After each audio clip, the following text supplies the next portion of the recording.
Back on the Big Bear. Guys are getting sick of seeing this. Bear claws for the Big Bear. Got us some Kendas.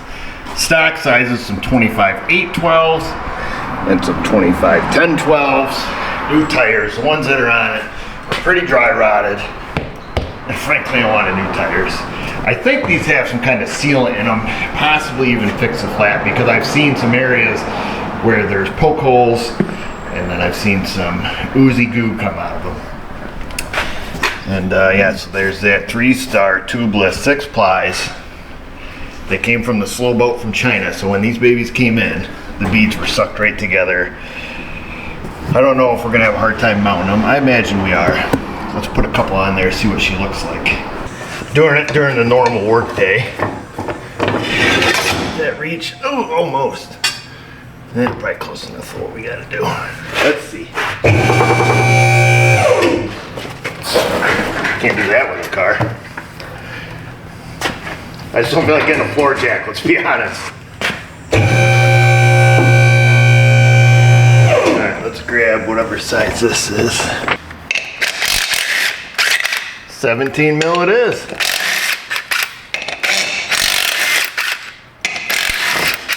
Alright, let me grab the back wheel. Ooh, look at that. High performance.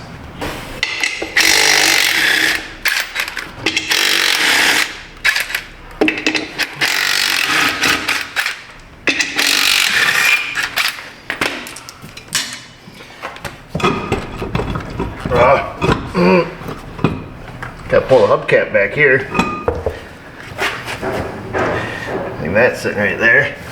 We have to inspect the drums here at some point. I don't know what it takes to get to those, but it would be nice to know the condition of the brakes. At this point, the condition they're in is they stop, and that's good enough.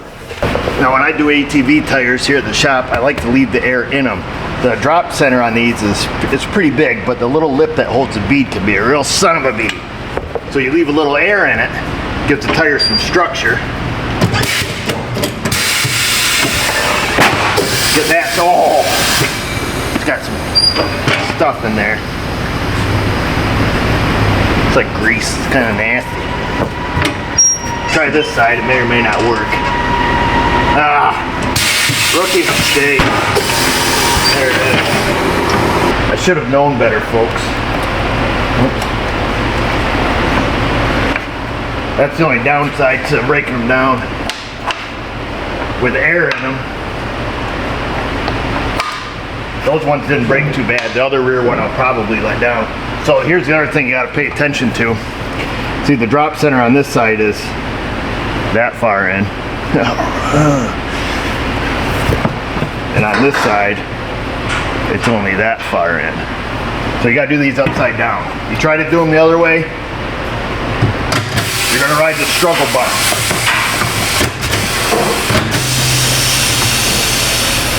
We get it? Alright, we got a hold of it. Ew, it looks like some good slime gone bad. Whoa, easy fella. We should change our duct bill here, but we're not gonna, because it'll work fine for what we're doing.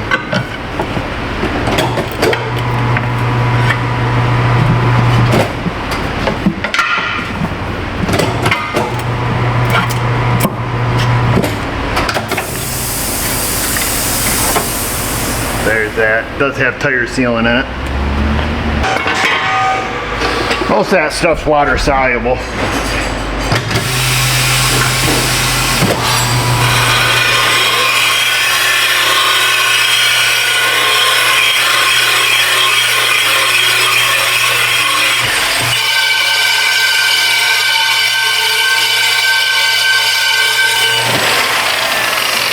That'll get the rust off the bead there. Pretty rusty. Keep my little private stack of TR412s around. Your regular standard short stems for cars, your 413s are a little long. I like to use the little stubbies, the 412s. And most lawnmower tires and stuff take these, so I keep a few around for the people in the village. Or as I like to call them, the village people. Whoa, hey, what do you want me to do? Chop it off? That one was pretty brittle. She popped right off. So take this, give it a hock to it, and then slip it right in. There it is.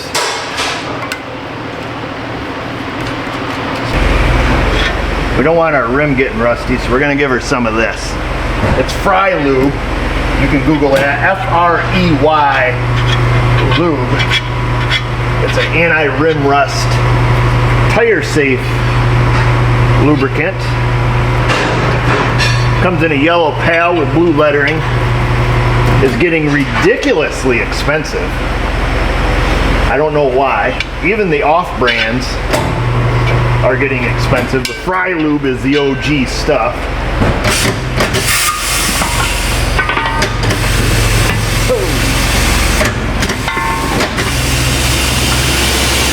You gotta remember, flip it over, mount it upside down.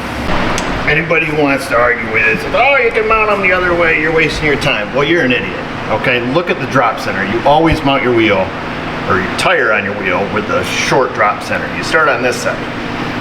You can do it from this side, but it's a hell of a lot harder. It's like 10 times harder. Like, you'll be pissed off and throwing it across the shop harder. All your car wheels, everything, you always do it from the short drop center. It's just simple physics, folks. Then we're gonna use some Euro paste. I'll do it right up here where you can't see it.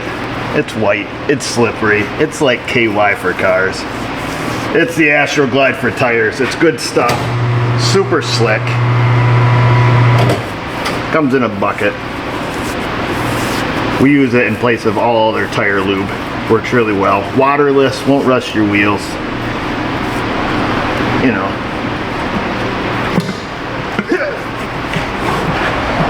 Give her, oh!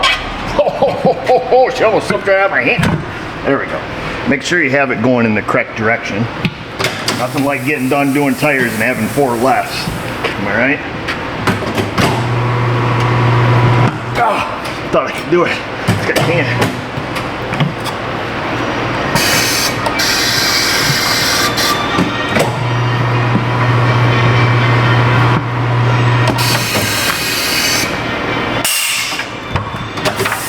There it is. Now, with a little bit of luck,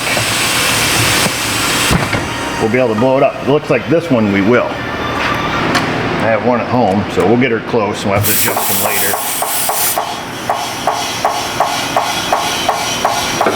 I'll make sure we hear that pippity pop.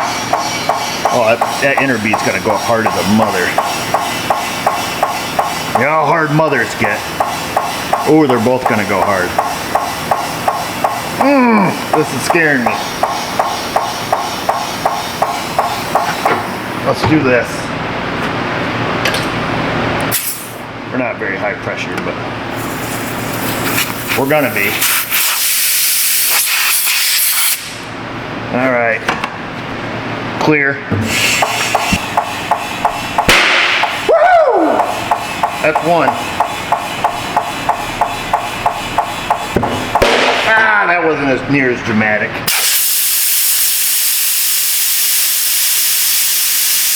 That's 2.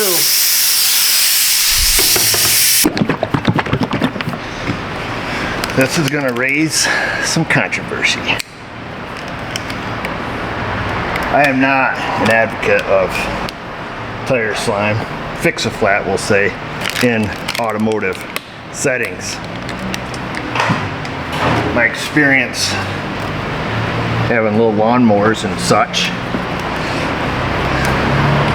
Oh, this stuff is a friggin' mess. What was I saying? Oh, and having mowers, is this stuff works quite well.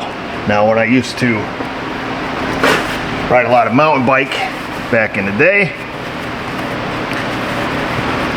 we would always, back before tubeless tire, or when tubeless tires first started coming out in the bicycle world, we would always convert our non-tubeless wheels, because nobody wanted to buy new rims typically, so we would buy, you know, like Stan's tire tape and some Stan's sealant, which was a silicone or a latex based sealant. We would always run that in our tubeless wheels, or our non-tubeless wheels. on our bikes. I guess what I'm getting at is I've had good luck with like latex-based sealants in non-automotive applications. Fix-A-Flat is freaking garbage. This stuff seems to work pretty well. I've used it. Okay, we're up to the belt, so I'm gonna do like 20 pumps.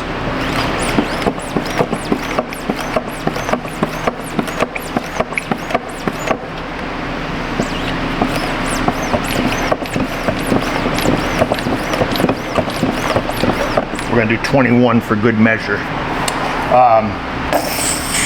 Like I say, I've used this on lawnmowers, particularly because you're getting thorns all the time, and the stuff works absolutely great.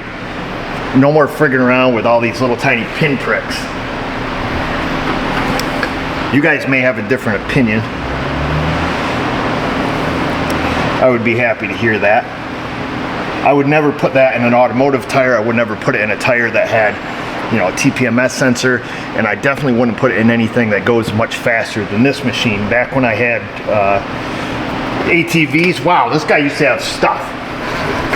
So I used to have sports quads, and we used to, you know, do a lot of stuff with those. At one point, I remember when slime came around, I tried it in a sports quad tire, and anything that goes at over like 40 miles an hour, it shakes like a dog shushing razor blades, if you know what I'm saying. Absolutely terrible. On these utility machines, it seems to work pretty well. So I'm gonna blow her up. Let me go see if I have a low pressure gauge. No, I don't. I don't know if this Matco/Astro Tools one goes down that low or not, because we probably only want to run these about 3 pounds.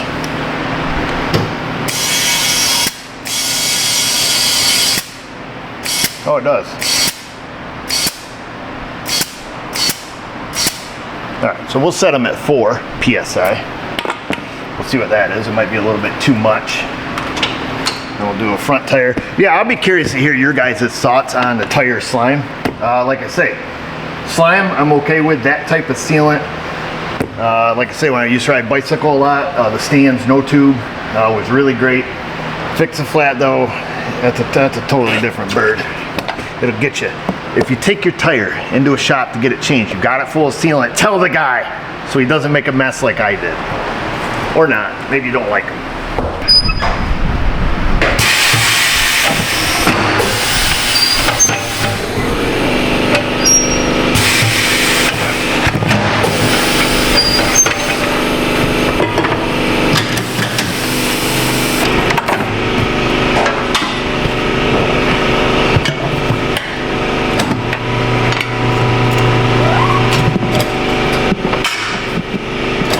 This one you can do valve stem up because the drop center is opposite the other wheel.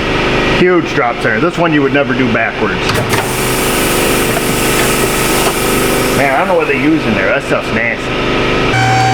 Yeah, this rim's super rusted too. That bead, that's all big scaly rust. It's probably why they put sealant in it instead of taking it off and cleaning the bead. The bottom bead's not too bad, but that outer bead's pretty rough. So get that cleaned up.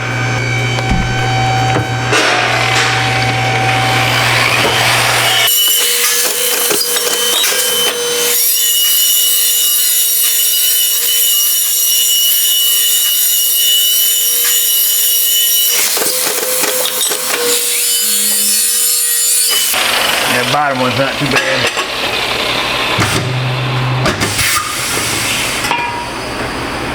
Well, that sucker's pretty scaly. I'm actually gonna have to whack at that a little bit. Let me chip away some of that big scaly rust. That's pretty bad. Not rotted through, but pretty scaly.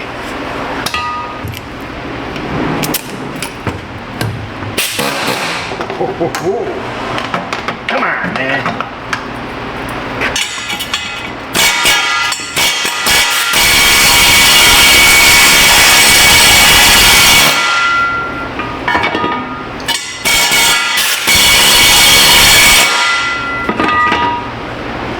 Don't worry about me spinning this around and scratching it. It's mine.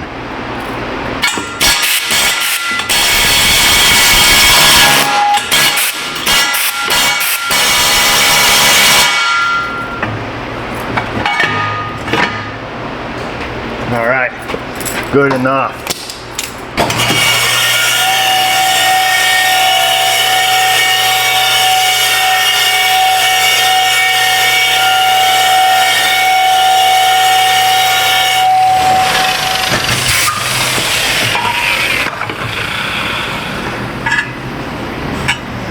There we go.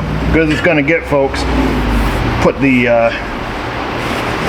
Permalube on there, fry lube. No rim rust. Whatever you want to call it. Whoa!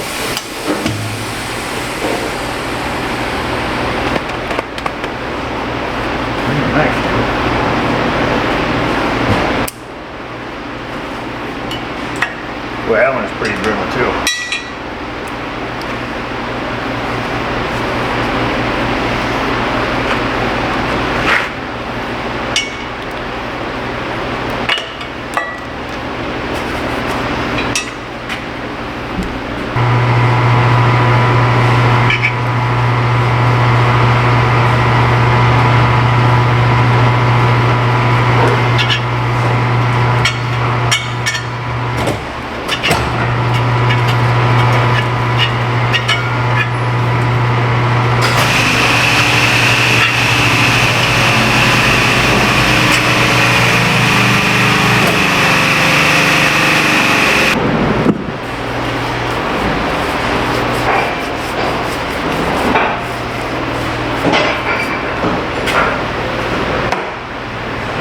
Make sure you have it going in the right direction. I think we've already talked about that.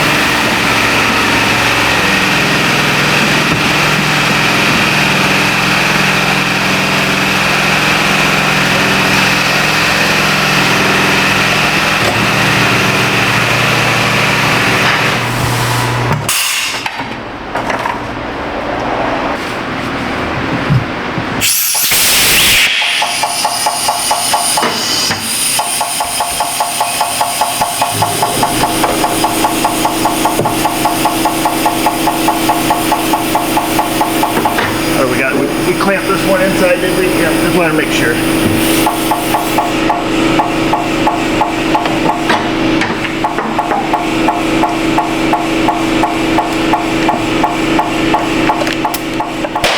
Woo!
Same thing on these ones, I'm just going to run them up to 4 pounds.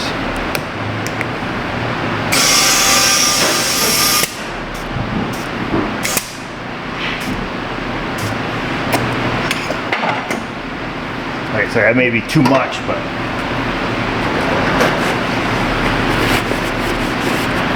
check them out here. Alright, that's it. We should have 2 right-hand tires now. So she's got the brand new calipers, and they're all good. The brakes are new. The front brakes suck. Okay, so what I've come to determine is the same thing that somebody told me in one of my videos. The aftermarket calipers are no good on these. They bleed fine, they fit correctly, they look correct, but there's a difference in the square cut seal on the piston. So on a normal brake caliper, like on your car, what makes the piston return is, you know, the absence of pressure, but it's the square cut seal. That's what they call it, the square cut seal on the piston. And the rolling action of it is what makes your brake caliper, you know, release the brakes, or at least enough so that, you know, they're not hanging up. The problem with the aftermarket ones here, it appears, is that it pulls the piston back too far. So I know it's not a bleeding problem because I can, you know, pump the brakes. So you grab the front brake handle, or the front brake lever, whatever you want to call it, 3 or 4 pumps quickly, So as the piston comes out, you can keep it out and take up that travel. Front brakes works absolutely excellent at that point. Let go of it, the piston returns way too far and creates a spongy pedal. Same thing it would do in a car. Very common on the rear pistons on some Chryslers, and some other cars will have a similar issue where there's, you know, distance between the piston. What I want to know from you guys, so you could buy these aftermarket calipers for about, I think they're like 40 or 50 bucks on the Amazon for a pair of calipers. The OEMs are about 500. I haven't dared to buy a set of OEM rebuild seals because I don't know if the aftermarket ones are made to the same spec. I think what I'm going to end up doing is probably going on eBay or online somewhere and finding a set of used OEM calipers for it and then buying a rebuild kit. I certainly don't want to spend $500 on a couple new, you know, OEM, if they're even still in production. I definitely don't want to do that because the rear brakes work great and it's a full-time four-wheel drive. So do you really need front brakes? I don't know. They all kind of work together anyways, whether you like it or not. So I'm just gonna kind of leave it, but unless some of you guys have direct experience where you've bought the OEM rebuild kits and put them in the aftermarket calipers.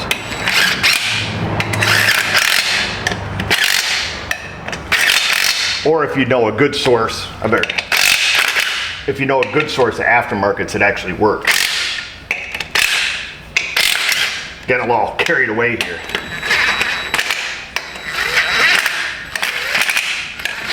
I forgot I'm making a video. Oh, we got two rights? Oh, whew. I just looked. We have two rights. We're safe. We got torque on the factory specs, of course. There's the old junky tires. Actually, they were pretty good. I never got stuck, and they don't lose air. There's the new ones. Bear Claw. I bought them because they say Bear Claw, and it says Eric Vanessa Rock. It's our initials. It's so cute, isn't it? Right? Bear Claw's on the big bear, and it has our initials on it. I guess that's it. There's not much more to see. Need to wrap it up and do some real work, folks, because we're at my real job, and Mrs. O's getting testy because the cars are piling up. So we got to do that. Tires on the big bear, the Kendas. We talked about the front brakes. Give me your opinion on that if you have done it. If you've put the OEM jiggly bits inside the aftermarket housings, do they work any better, or are you better off just buying the used OEM if I can find them somewhere? So that's what I'm thinking is probably the best option. And I think that's it. All that's left to do on it is the front and rear diffs, service those. They're just spill and fills. Love to check that rear brake sometime. See what's in there. It's one of those deals, if it's working, don't fix it. And it's working. It's kind of squeaky. Sounds like just hard friction material, probably a bunch of dirt and junk in there. Got to do a valve adjustment. Now I did come down last weekend and I had to have a little me time. And that's code word for Eric, go get away from people before you kill someone. And that's what I did. I came down and put my carburetor on. I started to record it, but it's in a difficult spot to see, and I didn't tear the whole four-wheeler apart. I took the seat off and just unhooked it and pulled it out the side. I put a new old stock McCuney carb on it. It's jetted perfectly. Had the wrong jets in it. Came with the correct jet, so I ended up, the pilot jet was correct, the needle was at the right height, but I just ended up changing out the main jet and the pilot jet. Yeah, the needle jet was correct. Pilot jet was wrong. They were too big. They were oversized, so probably if I ran it with the airbox lid off, it would work fine, but it works good, idles good, it runs good, everything's great. Rode it quite a bit this weekend, made sure the fan worked. Fan works, fan kicks on and off. It's kind of loud. I'm going to start looking for one of those. Sounds like the bearings are going out of the fan, but a guy in my last video commented, we are going to torque the wheels, FYI. I got to do the other two though. Commented that these are old crude machines, and he owns an ATV shop or whatever. And I 100% agree.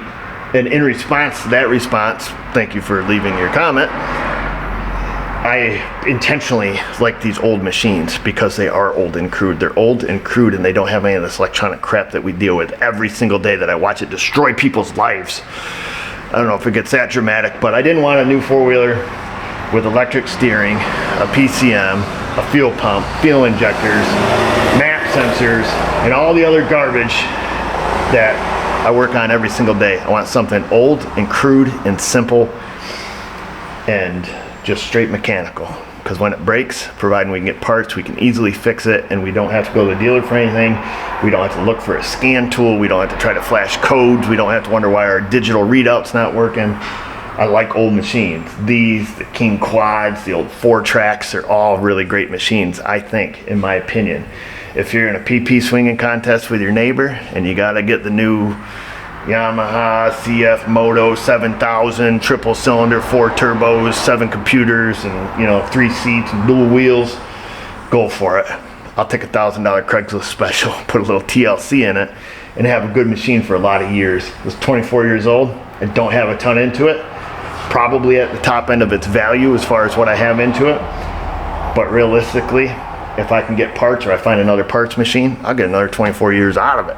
I can have it till I wreck it, or I sell it. I don't know. So that's just my opinion. But the guy is right. These old machines are super crude in comparison to nowadays stuff. But that's up to you. I'm not a whack job prepper or anything. I'm not getting it for kind of stuff like that. I just get it because they're simple. So leave a simple comment. We'll see you guys on the next one. I'm out of here.